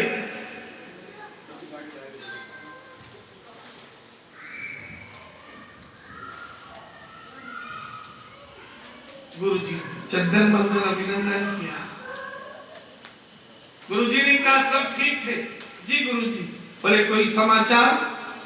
निज दुख सुख सब बुराई सुनायो। अपना दुख कि बाकी तो सारे सुख है, पर एक दुख है मेरी कोई संतान नहीं है। और तब क्या किया वशिष्ठ जी ने? तब वशिष्ठ बहुविधि समझायो। तब वशिष्ठ जी ने अनेक प्रकार से समझाया। राजा दशरथ से कहा तुम्हारे भाग्य में संतान नहीं है। राजा ने विचार किया, निपुत्रा मुझे कहेंगे, मेरी पत्नी को बांझ कहा जाएगा, तीनों को क्या करूंगा मैं जीकर? मेरी पत्नियों को दूसरा लगेगा जब मेरे भाग्य में है ही नहीं। तो मरने के बाद कौन मुझे जल पिलाएगा, कौन श्राद्ध का अन्न देगा? मुझे प्रेत बनना पड़ेगा। पुण्यम नरकांत त्रायते पुत्र, गर्भ में दोबारा जन्म नहीं हो, उससे पुत्र ही उद्धार करता है। राजा के मन में क्लेश, दुख और भय प्रेत बनना पड़ेगा। राजा सत्यव्रती है, मन में विचार किया क्या करूंगा मैं जीकर, जिसमें पत्नियों का भी अपमान हो और किसी दिन मुझे भी कानों में सुनना पड़ेगा, राजा तुम निपुत्री हो, भाग्यहीन हो, कर्महीन हो, तुम्हें ऐसा कोई कर्म और भाग्य नहीं मिला कि तुम्हें संतान मिले। राजा ने विचार किया, मन में कामना पूरी नहीं हो तो क्रोध में परिवर्तित होती। दुकान से सोचकर चले कि 8:30 घर पहुंचेंगे, भोजन करेंगे, 9 बजे वहां मिलने चले जाएंगे, और घर आए और भोजन नहीं मिला या घर पे ताला बंद, बोले पत्नी का है, बोले चली गई है सहेली के घर। अब वो क्रोध में, मैंने घर रखा है क्यों, उनको रखने की जरूरत क्या है, क्रोध है। राजा दशरथ की कामना पूरी नहीं हुई तो क्रोध में परिवर्तित हुई, रथ लेकर आज राज्य की ओर नहीं गए, जंगल की ओर चल दिए। जो भी जीव दिखाई देता उसको मार देते। मैं अपने पुण्य, अपने धर्म को समाप्त करूंगा, मैं शीघ्र मरूंगा, प्रेत तो बनना ही है। सारे दिन हत्या करते रहे। रात्रि का समय एक सरोवर के बगल में वृक्ष पर शब्द वेदी बाण लेकर अंधेरी रात में चढ़ गए। जैसे ही शब्द आएगा, कोई जीव जल पीने आएगा, मैं बाण मारूंगा। रात्रि का समय ही 16 वर्ष की आयु के ब्राह्मण पुत्र श्रवण कुमार अपने नेत्रहीन माता पिता को डोले में लेकर जा रहे थे। रात्रि का समय, वायु चल रही, अंधेरी रात, वो सरोवर की जल में लहरें आवाज आ रही। श्रवण पुत्र को पिता ने कहा, पुत्र लगता है लहरों के स्वर सुनाई दे रहे हैं, आसपास में कहीं जल है, जाओ प्यास लगी है, जल लेकर आओ। उस नेत्रहीन माता पिता को पुत्र ने वन की देवी और वन देवता के भरोसे छोड़ दिया। पात्र लिया। अब जंगल में आवाज आ रही तो ढूंढना पड़ता है, चारों तरफ की आवाज गूंजती है। रात्रि में सरोवर ढूंढा और जैसे खाली पात्र को जल में डुबोया, गुरुप शब्द हुआ और दशरथ के हाथों से शब्द वेदी बाण उस बालक के हृदय में लगा और बालक के मुख से आवाज निकल पड़ी, मां।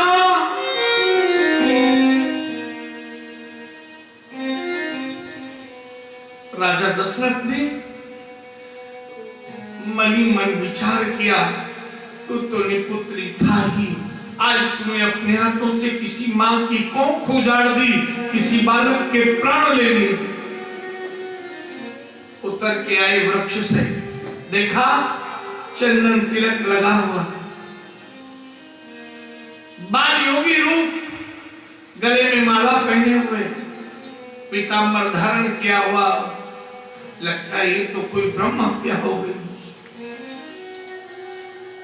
सहारा दिया हाथ का, इतनी रात्रि में तुम मन में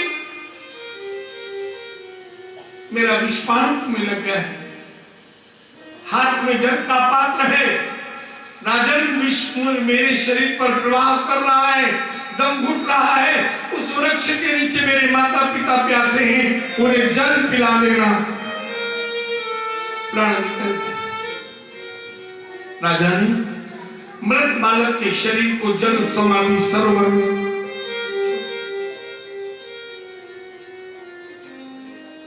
जल के पात्र को लेकर चल दिए। जो लोग नेत्र के बिना रहते हैं, अंधे होते हैं, उनके कान तेज होते हैं, और जिनके कान कमजोर होते हैं उनकी आंख तेज होती है। भगवान दोनों को कम नहीं करता। बहुत कम लोग, चोट लग जाए, कोई और कारण हो तो अलग बात, ये प्रभु की लीला देखो। अब नेत्रहीन माता पिता को जो चरणों की चाप की आवाज आई, जो आ रहे थे, वो अलग सुनाई दी। तुम कौन हो, तुम कौन हो? कहीं कोई शेर चीता ना आ रहा हो, जंगल है, नेत्रहीन है, शब्द से हिंसक पशु भाग जाते हैं। अगर कभी शेर भी आपके पास आ जाए ना, आप जोर जोर से चिल्लाइए, भाग जाएगा। शेर उसी को पकड़ता है जो चुप रहता है। चुप रहना हो तो सांस रोक लो, मरा हुआ समझकर शेर छोड़ देगा, मरे हुए को शेर कभी नहीं खाता। लीला देखो, उस लीलाधर की साधना देखो, साधक देखो, ज्ञान जिसे है वो अपनी रक्षा कर लेते हैं। जोर जोर से कहा, कौन हो तुम, कौन हो? लेकिन आवाज पास में आती गई और तभी नेत्रहीन पिता का हाथ पकड़कर पात्र दशरथ ने दे दिया। नेत्रहीन पिता ने पात्र तो पहचान लिया और दशरथ का हाथ छूकर कहा, पात्र तो हमारा है, पर जिन हाथों से पात्र हमारे हाथ में आया है वो हाथ हमारे। कौन हो तुम? राजा दशरथ रघुवंशी है, सत्य बोल दिया। मैं इस अवध प्रदेश का राजा रघुवंशी दशरथ हूं। हमारा पुत्र कहां है? शब्द वेदी बाण लेकर मैं सरोवर पर था, आपके पुत्र को विष बाण लगा, प्रयाण हो गया, जल समाधि दे दी। आप जल पी लीजिए, प्यास बुझाइए, मैं आपको रथ पर लेकर राज्य में चलूंगा। पुत्र के सारे साधन मैं करूंगा, समय पर भोजन, सारी सुविधाएं। नेत्रहीन ब्राह्मण और ब्राह्मणी दोनों ही पुत्र के वियोग में क्षण भर तो रोए और तभी क्रोध उत्पन्न हुआ ब्राह्मण को। कमंडल में से जल लिया और कहा, राजन, जिन हाथों से तूने हमारे पुत्र के प्राण लिए, उन्हीं हाथों से हमें जल पिलाकर प्राण की रक्षा के लिए जल पिलाना चाहता है। जिन हाथों ने पुत्र के प्राण लिए, हाथों का जल कैसे पिएंगे हम? मैं श्राप देता हूं, जैसे पुत्र के वियोग में मैं प्राण दे रहा हूं, तुम्हारे 4 पुत्र होंगे और तुम पुत्र के वियोग में भूखे प्यासे ही प्राण दोगे। राजा के ऊपर जल छोड़ दिया। राजा ने ब्राह्मण के चरण पकड़ लिए, हे ब्राह्मण देव, मेरे भाग्य में संतान नहीं थी, अब कम से कम 4 पुत्र तो होंगे। श्वास रोक ली नेत्रहीन ब्राह्मण ब्राह्मणी ने, कपाल का वेदन हुआ, उनके प्राण पयन कर गए, सरोवर में उनको जल समाधि दी। राजा दशरथ ने अब कोई हत्या नहीं की, सीधे गुरुजी के पास आए। गुरुजी बोले, सारी प्रजा सैनिक तुम्हें ढूंढ रहे, कहां गए थे, कहां से आ रहे हो? बोले, गुरुजी बाद में पूछना, पहले मेरा भाग्य देखो। गुरुजी ने भाग्य देखा दशरथ का, जिस भाग्य में लिखा था निय संतान, वहां लिखा था 4 पुत्रों का पिता। गुरुजी बोले, 4 पुत्र होंगे। धरहु धीर होए सुत चारी, धरहु धीर हो ये सुत चारी, धरहु धीर ये सुत चारी, मोहन सुत चारी, धरहु धीर। त्रिभुवन विदित भगत भय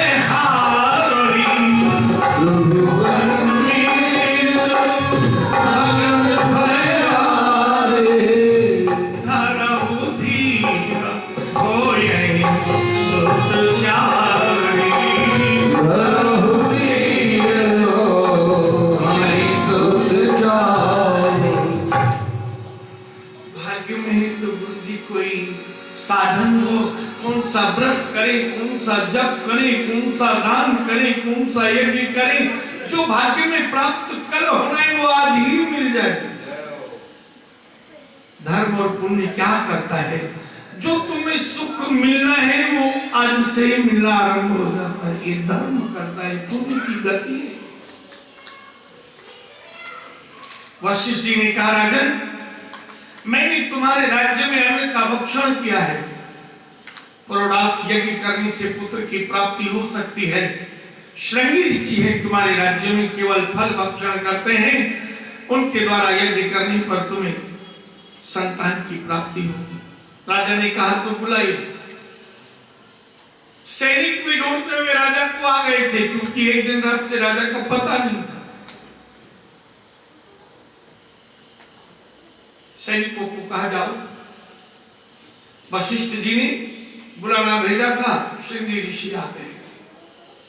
श्रृंगी ऋषि वशिष्ठ बुलावा, पुत्र काम शुभ यज्ञ करावा। और आज्ञा दी वशिष्ठ जी ने, पुत्र की कामना से पुत्रष्ट यज्ञ कराओ। स्वयं वशिष्ठ जी भी ब्राह्मणों के साथ अयोध्या में पधारे।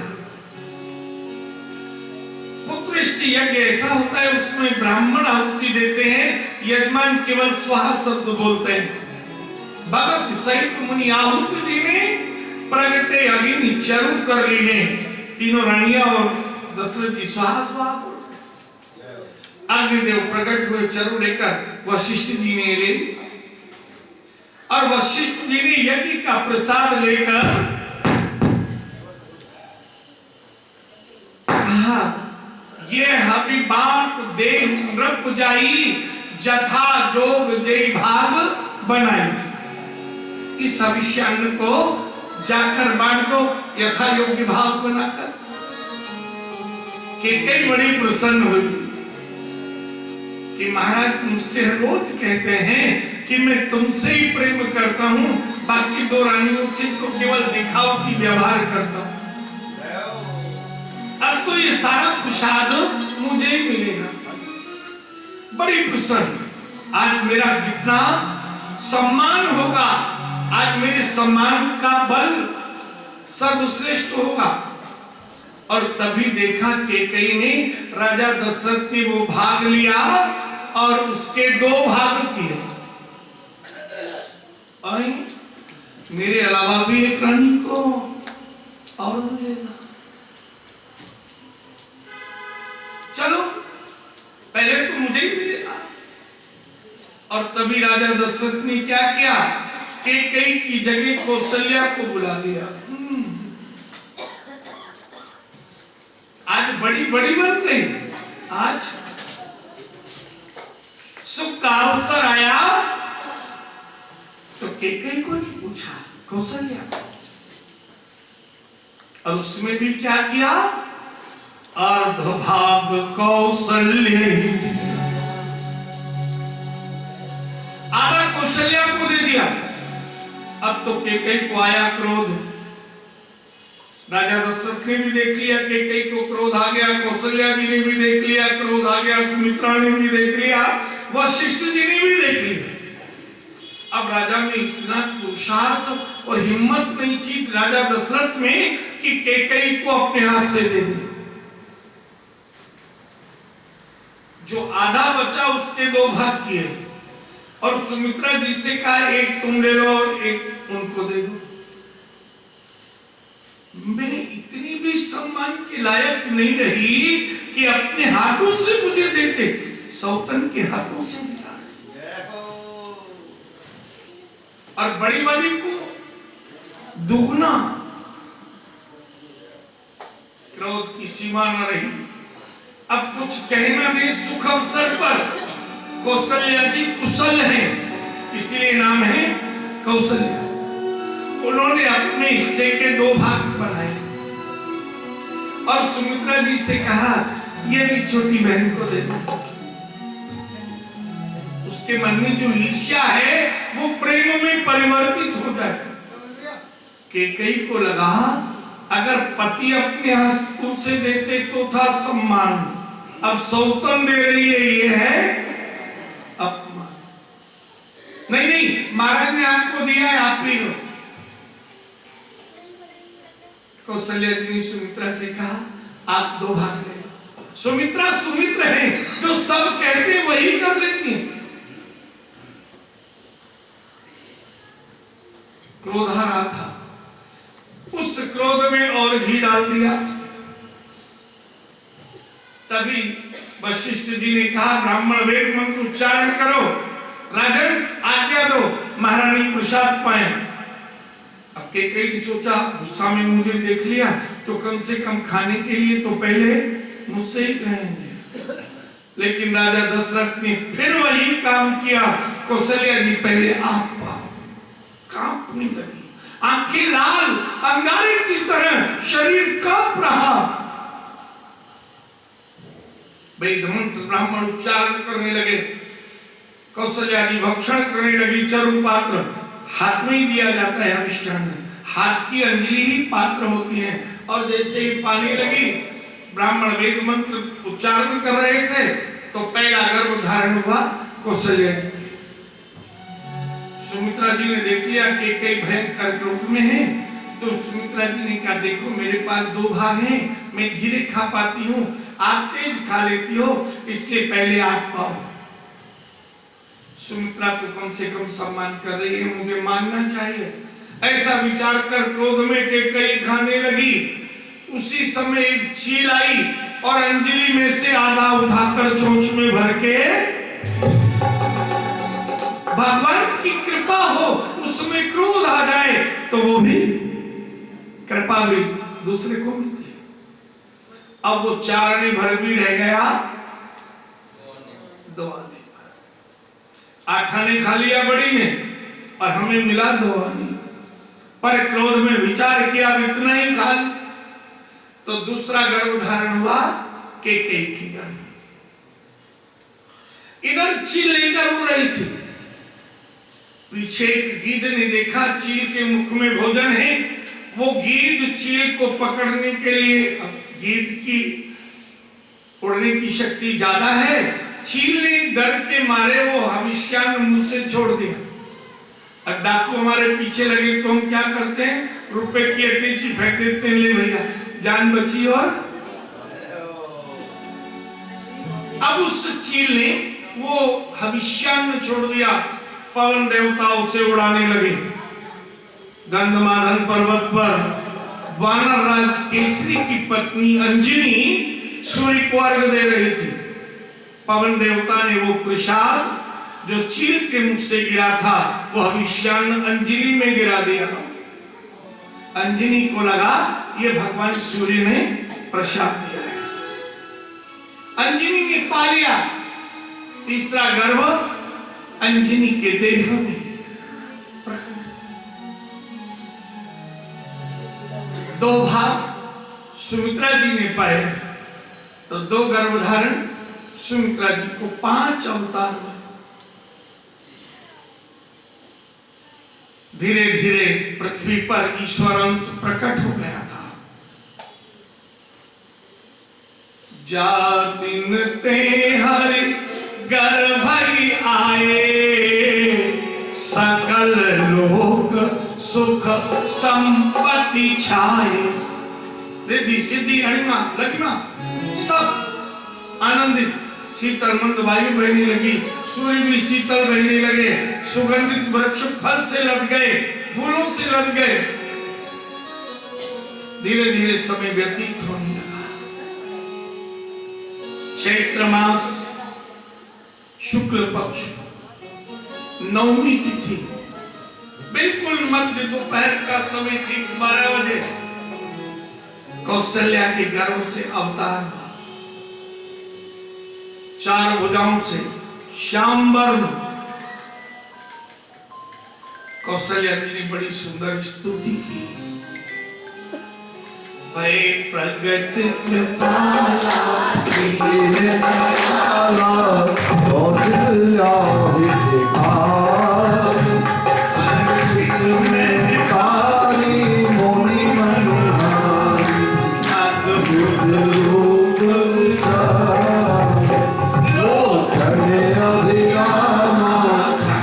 घनश्यामा पधारो भुज चारि भूषण मनमाला निर्विशाला शोभा सिंधुखरा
भूमि पर, लेकिन कौशल्या नंदन और अंजनी नंदन का जब जन्म होता है तो पूरे श्रृंगार आयुध सहित निज आयुध भुजशाली,